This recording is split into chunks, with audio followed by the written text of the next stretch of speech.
گھر پہنچ کر اس نے دیکھا کہ اس کی دوست بہت ہی دیر سے اس کا انتظار کر رہی تھی۔ اس نے اسے بتایا کہ جمال نے شہر میں ہی ایک بابو جی کی بیٹی سے شادی کر لی ہے اور وہیں پر سیٹل ہو گیا ہے۔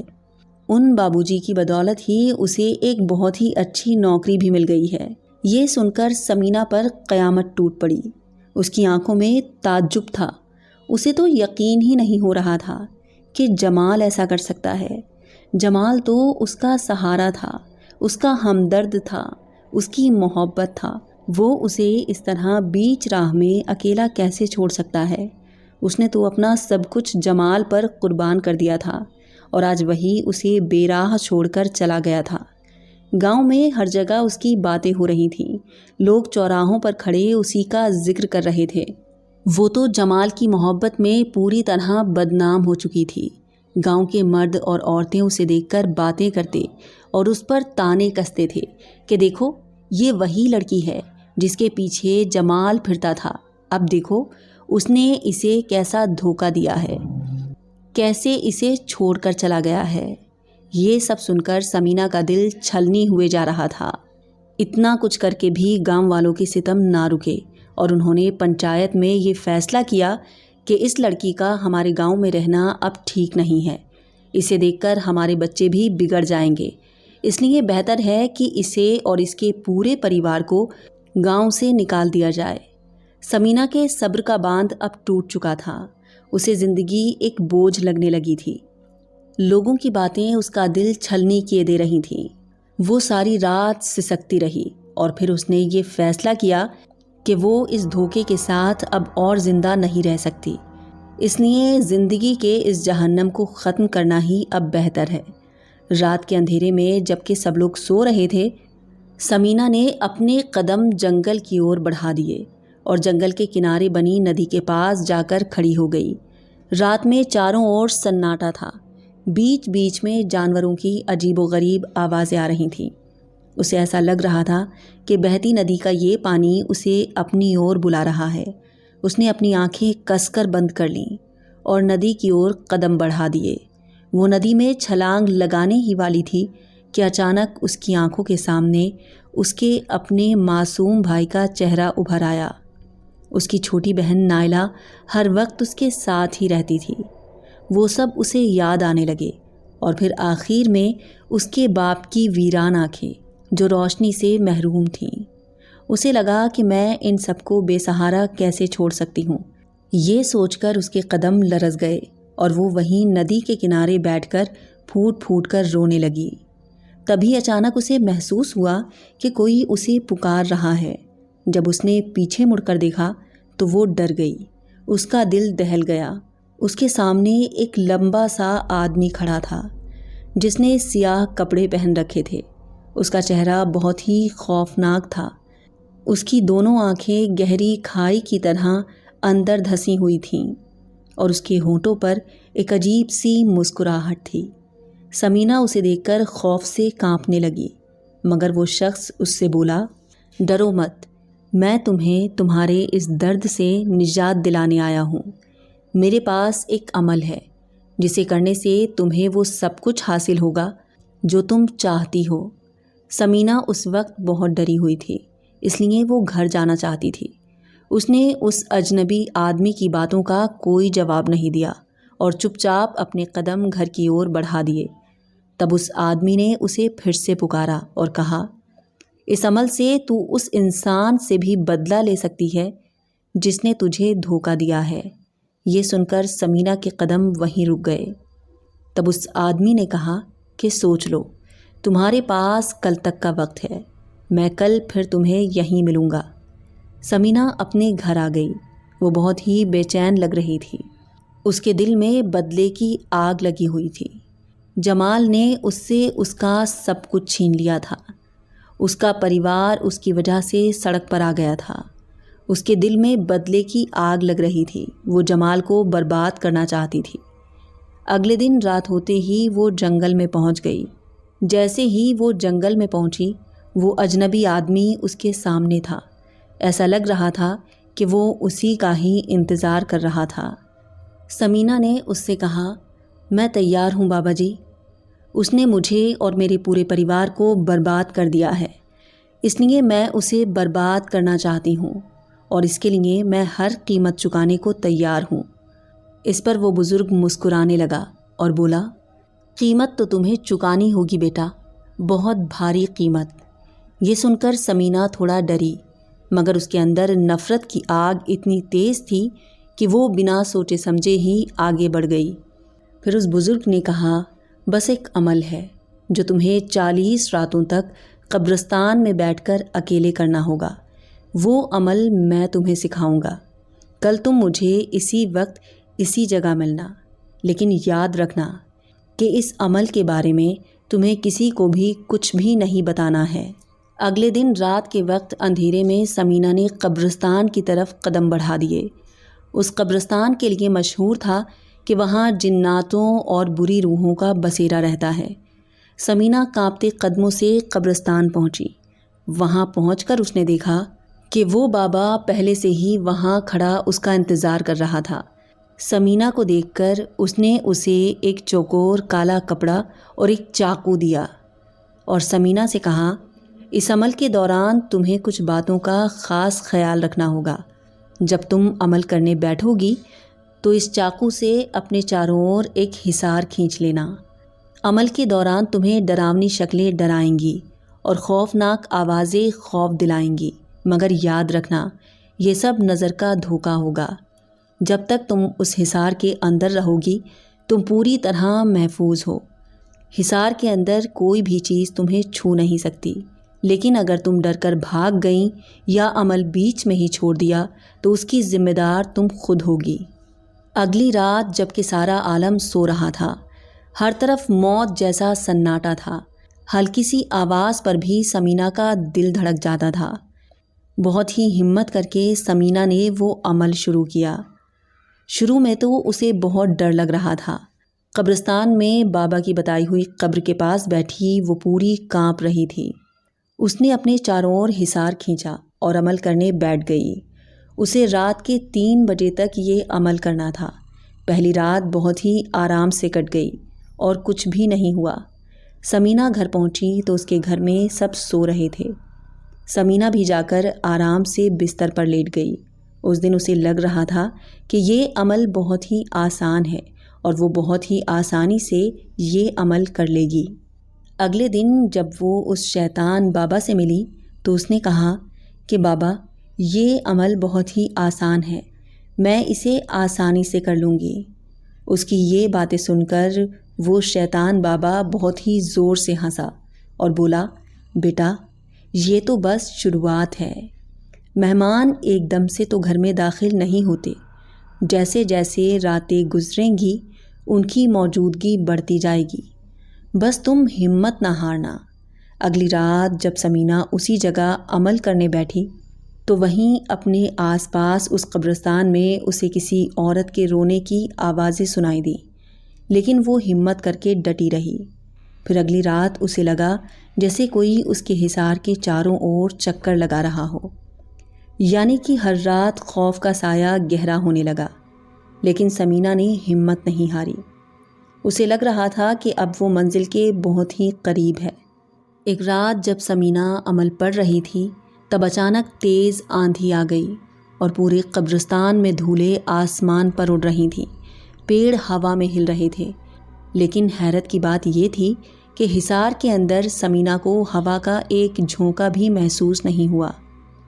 اس رات جب ثمینہ گھر آئی تو اسے خواب میں اس کی ماں دکھائی دی، جو اس سے کہہ رہی تھی، بیٹا یہ سب چھوڑ دے، نفرت کی آگ میں تو اتنا اندھی ہو گئی ہے کہ صحیح اور غلط میں فرق کرنا بھی بھول گئی ہے۔ جس راستے پر تو چل رہی ہے یہ بہت ہی غلط راستہ ہے، واپس آ جا، ایسا مت کر۔ ثمینہ نے جب یہ خواب اس شیطان بابا کو بتایا تو اس نے یہ کہہ کر ٹال دیا کہ عمل کے دوران یہ سب دکھائی دینا ایک عام بات ہے، ابھی تم بس عمل پر دھیان دو، باقی باتوں کی فکر چھوڑ دو۔ ثمینہ کو اب یہ عمل کرتے ہوئے 20 دن گزر گئے تھے اور اب اسے بھی لگنے لگا تھا کہ اب وہ یہ عمل کر لے گی، لیکن وہ یہ نہیں جانتی تھی کہ اصل امتحان تو ابھی باقی ہے۔ 21ویں رات اس کی زندگی کی سب سے خطرناک رات ثابت ہونے والی تھی۔ اس رات جب وہ قبرستان میں پہنچی تو ماحول پہلے سے کہیں زیادہ وحشتناک تھا۔ آج اسے خود بھی بہت زیادہ ڈر لگ رہا تھا۔ اس نے خاموشی سے حصار کھینچا اور عمل کرنے بیٹھ گئی۔ ابھی اسے بس کچھ ہی دیر گزری تھی کہ اچانک اسے لگا کہ جیسے قبرستان میں ایک عجیب سی ہلچل ہو رہی ہے۔ اس نے ان سب باتوں کو درکنار کر اپنا عمل جاری رکھا۔ تبھی اسے لگا کہ جیسے آس پاس کی قبروں میں دراریں پڑ رہی ہیں اور کچھ ہی دیر میں قبروں سے مردے باہر نکلنے لگے۔ خوف کے مارے ثمینہ کی رگوں میں خون جمنے لگا، لیکن وہ لگاتار اپنا وظیفہ پڑھتی رہی۔ اور تب وہ مردے اس کے پاس آئے اور ایک ساتھ ایک آواز میں چلانے لگے، بند کر دے یہ عمل اور چلی جا یہاں سے، نہیں تو اس کا انجام بہت برا ہوگا۔ تیرے اس عمل سے ہمیں بہت تکلیف ہوتی ہے، چلی جا یہاں سے۔ ثمینہ خوف کے مارے کانپ رہی تھی۔ اس کے دل میں آ رہا تھا کہ وہ یہاں سے بھاگ جائے، لیکن وہ لگاتار وہ وظیفہ پڑھتی رہی۔ یہ سب یہیں نہیں رکا۔ اسے عمل پڑھتا دیکھ اس میں سے ایک مردہ سامنے آیا۔ اس کی آنکھیں غائب تھیں اور آنکھوں کی جگہ گہرے حلقے تھے۔ وہ مردہ ثمینہ کے پاس آ کر کھڑا ہو گیا۔ پھر اس نے اپنے پاس سے ایک چاقو نکالا اور پھر اس چاقو سے اپنی گردن کاٹنے لگا۔ چاروں طرف خون کی چھینٹیں پھیل گئیں۔ یہ دیکھ کر ثمینہ وہاں سے بھاگنے ہی والی تھی کہ اچانک اسے اس شیطان بابا کی باتیں یاد آنے لگیں کہ عمل بیچ میں مت چھوڑنا، یہ سب نظر کا دھوکہ ہوتا ہے۔ اور یہ سوچ کر وہ وظیفہ پڑھتی رہی۔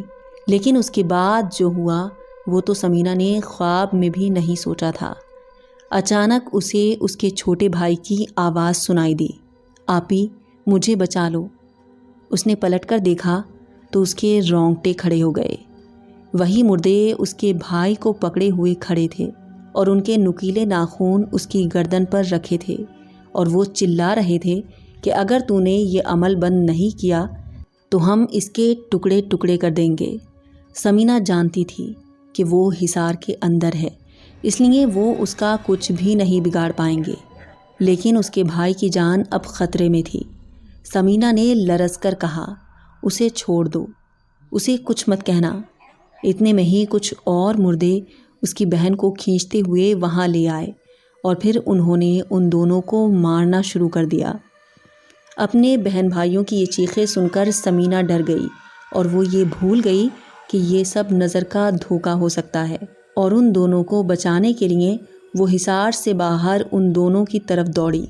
لیکن جیسے ہی اس کا پہلا قدم حصار سے باہر پڑا، اچانک تیز ہوائیں رک گئیں، وہ چیخیں خاموش ہو گئیں۔ اس کے بہن بھائی اور وہ مردے سب غائب ہو گئے۔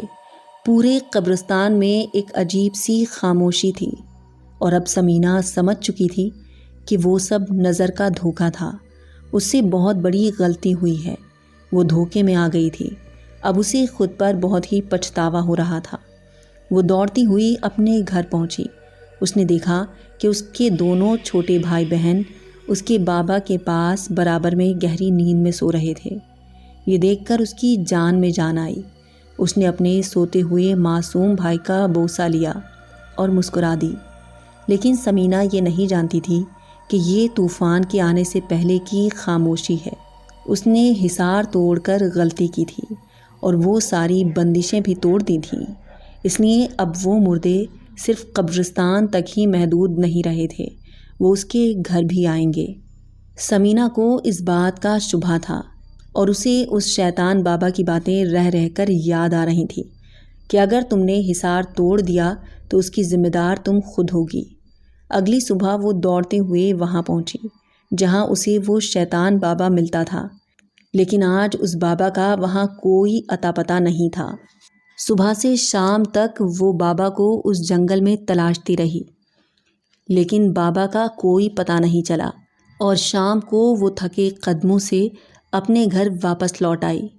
ثمینہ کا دل کسی اندیکھے خطرے سے بری طرح دھڑک رہا تھا۔ شام کو جب وہ گھر آئی تب اس کی چھوٹی بہن اس سے آ کر لپٹ گئی۔ سمینہ نے خدا کا شکر ادا کیا کہ سب کچھ ٹھیک ہے، لیکن وہ یہ نہیں جانتی تھی کہ وہ آج آخری بار اپنے پریوار سے مل رہی ہے، وہ آخری بار انہیں ہنستا ہوا دیکھ رہی ہے۔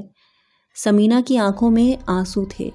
رات کا کھانا کھا کر اس نے اپنے دونوں بہن بھائیوں کو سلا دیا، لیکن آج اسے نیند نہیں آ رہی تھی۔ نہ جانے کس خطرے کی آہٹ سے اس کا دل تیز دھڑک رہا تھا۔ اور پھر رات کے 2 بجے اچانک کچن سے برتن گرنے کی تیز آوازیں آنے لگیں۔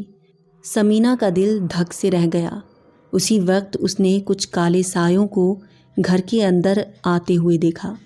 یہ وہی سائے تھے جو اسے قبرستان میں وہ عمل کرتے ہوئے دکھائی دے رہے تھے۔ تب ان میں سے ایک سایہ آگے بڑھا اور سمینہ کے کان کے پاس آ کر اس نے کچھ سرگوشی کی۔ سمینہ کا دل دھک سے رہ گیا۔ اس نے سمینہ سے کہا کہ آج ہم تیرے مہمان ہیں۔ کل تک تو ہمارے ٹھکانے پر آتی تھی، آج ہم تیرے ٹھکانے پر آئے ہیں۔ آج تو اپنی آنکھوں سے اپنے گھر کی بربادی دیکھے گی۔ سمینہ تھر تھر کانپنے لگی۔ اس نے اٹھنے کی کوشش کی، لیکن اس کا جسم جیسے پتھر کا ہو گیا تھا۔ وہ نہ تو بول ہی پا رہی تھی اور نہ ہی اپنی جگہ سے ہل پا رہی تھی۔ ایسا لگ رہا تھا جیسے اس کا جسم کسی نے زنجیروں میں جکڑ دیا ہو۔ اور پھر وہ ہولناک منظر شروع ہوا۔ ان مردوں نے سوتی ہوئی نائلہ کی گردن میں اپنے ناخون گاڑ دیے۔ پورا ماحول چیخوں سے گونج اٹھا۔ اس کا معصوم بھائی اور اس کا باپ بھی ان چیخوں سے جاگ اٹھا، لیکن مردوں نے ان پر بھی حملہ کر دیا۔ سمینہ یہ سب کچھ اپنی آنکھوں کے سامنے بے بسی سے دیکھ رہی تھی، لیکن وہ 1 انچ بھی اپنی جگہ سے ہل نہیں پا رہی تھی۔ اور پھر وہ مردے اس کی آنکھوں کے سامنے اس کے پورے پریوار کو نوچ نوچ کر کھا گئے، اور ان معصوموں کی چیخیں آہستہ آہستہ دم توڑ گئیں۔ گھر میں چاروں طرف خون کے چتھڑے اور ہڈیاں بکھری پڑی تھیں۔ جب وہ سارے مردے وہاں سے چلے گئے تب سمینہ کو ہوش آیا۔ اپنے معصوم گھر والوں کی یہ حالت دیکھ کر وہ دہاڑے مار مار کر رونے لگی۔ وہ کہہ رہی تھی کہ تمہاری گنہگار میں ہوں، میرے گناہ کی سزا ان بے گناہوں کو کیوں دی؟ اب اسے لگ رہا تھا کہ اس کے بدلہ لینے کی آگ نے اس کے گھر کو برباد کر دیا تھا۔ اب اس کی کوئی جینے کی چاہت نہیں تھی، وہ جیتے جی مر چکی تھی۔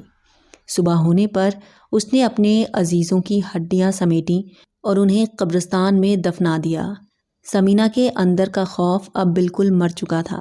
پہلے جو بدلے کی آگ اس کے اندر جلا کرتی تھی اب وہ ختم ہو گئی تھی۔ سمینہ کو اب اس شیطان بابا پر شدید غصہ تھا جس نے اس کے ہنستے کھیلتے پریوار کو برباد کر دیا تھا۔ ان سب میں وہ اپنی محبت اور انتقام کو تو بالکل بھول گئی تھی۔ اسے تو بس اب اس شیطان بابا کی تلاش تھی، اور اس لیے وہ اگلے دن ہی ضروری سامان کے ساتھ اسی قبرستان میں پھر سے پہنچ گئی۔ وہاں اس نے حصار کھینچا اور عمل شروع کر دیا۔ اس کے عمل شروع کرتے ہی وہ مردے قبروں سے نکل آئے اور سمینہ کو دیکھ کر زور زور سے ہنسنے لگے اور کہنے لگے، تو پھر آ گئی۔ اپنے گھر والوں کی دردناک موت دیکھ کر بھی تیرا دل نہیں بھرا۔ مگر آج سمینہ کے دل میں ذرا بھی خوف نہیں تھا، بلکہ اس کے اندر تو انتقام کی آگ بھڑک رہی تھی۔ اس نے اپنا عمل جاری رکھا۔ غرض کے ان مردوں نے ہر ممکن کوشش کی کہ سمینہ اپنا عمل بند کر دے۔ انہوں نے بھیانک آوازیں نکالیں، خوفناک شکلیں بنائیں، لیکن سمینہ پر کوئی اثر نہ ہوا۔ جس کا سب کچھ لٹ جائے اسے کس کا ڈر، کیسا ڈر؟ دن گزرتے گئے اور راتیں بیتتی گئیں۔ وہ ہر رات اذیت سہتی لیکن ڈٹی رہی۔ اب وہ بالکل پتھر سی ہو گئی تھی جسے آگ، پانی اور ہوا سے کوئی فرق نہیں پڑتا تھا۔ اور پھر 41ویں رات آ گئی۔ یہ رات اس عمل کی آخری رات تھی۔ یہ رات ہی فیصلے کی رات ہونے والی تھی۔ سمینہ کی جیت اور ہار کا فیصلہ بھی اس 41ویں رات میں ہونے والا تھا، اور اسی رات میں قبرستان کے تمام تر روحوں نے مل کر اپنا آخری داؤں کھیلا۔ سمینہ نے دیکھا اس کے سامنے اس کے بھائی بہن اور اس کے بابا کھڑے مسکرا رہے تھے۔ سمینہ کے بھائی نے سمینہ کو آواز دے کر کہا، آپی، یہاں آ کر ہمیں لے جاؤ، اس کی یہ آواز سن کر سمینہ کا دل لرز اٹھا۔ عرصے بعد اس نے اپنے معصوم بھائی کی آواز سنی تھی۔ اس کی آنکھوں سے آنسو بہنے لگے۔ وہ دوڑ کر اسے گلے سے لگانا چاہتی تھی، لیکن جیسے ہی اس نے حصار سے باہر قدم نکالنے کا سوچا، اسے ان کی وہ خون میں لت پت لاشیں یاد آ گئیں اور وہ سمجھ گئی کہ یہ سب نظر کا دھوکہ ہے، اور اس بار وہ حصار سے باہر نہیں نکلی اور لگاتار وظیفہ پڑھتی رہی۔ جیسے ہی وظیفہ مکمل ہوا، ایک بار پھر سے قبرستان میں خاموشی چھا گئی اور سب کچھ غائب ہو گیا۔ سمینہ نے آج یہ عمل پورا کر لیا تھا۔ اب اسے وہ تمام شیطانی طاقتیں مل گئی تھیں جن کی قیمت اس نے اپنے پریوار کی جان دے کر چکائی تھی۔ سمینہ نے یہ عمل اپنی محبت کا بدلہ لینے کے لیے شروع کیا تھا، لیکن اس عمل کی اس نے اتنی بڑی قیمت چکائی تھی کہ اب وہ یہ سب بھول گئی تھی۔ آج سمینہ کے پاس سب کچھ تھا۔ اس کے پاس رہنے کے لیے ایک عالیشان بنگلہ تھا، نوکر چاکر تھے، لوگ دور دور سے اس کے پاس اپنے مسائل لے کر آتے تھے اور وہ اپنی شیطانی طاقتوں کے ذریعے ان کے تمام مسائل حل کیا کرتی تھی۔ وہ دور دور تک بی بی شاہ کے نام سے جانی جاتی تھی، لیکن اس نے پھر کبھی شادی نہیں کی کیونکہ وہ کالا علم کیا کرتی تھی۔ اس لیے دھیرے دھیرے اس کے اثرات بھی اس پر واضح ہونے لگے۔ دھیرے دھیرے اس کا چہرہ بہت ہی خوفناک ہو گیا، لیکن اس نے خدمت خلق کرنا نہیں چھوڑا۔ وہ جب تک جیتی رہی لوگوں کی مدد کرتی رہی۔ وہاں کے لوگوں کے بیچ آج بھی اس کی بہت سی کہانیاں مشہور ہیں۔ کوئی اس کی پوری حقیقت نہیں جانتا، لیکن سب یہی بتاتے ہیں کہ وہ بہت ہی معصوم اور نیک دل انسان تھی۔ دوستوں، اگر آپ کو یہ اسٹوری پسند آئی ہو تو پلیز چینل کو لائک، شیئر اور سبسکرائب کیجیے گا، اور اگر آپ بھی کوئی ایسی ہی کہانی، انسیڈنٹ یا واقعہ ہمارے ساتھ شیئر کرنا چاہتے ہیں تو ڈسکرپشن باکس میں دیے گئے میل آئی ڈی پر آپ ہمارے ساتھ شیئر کر سکتے ہیں۔ ملتی ہوں آپ سے نیکسٹ ویڈیو میں۔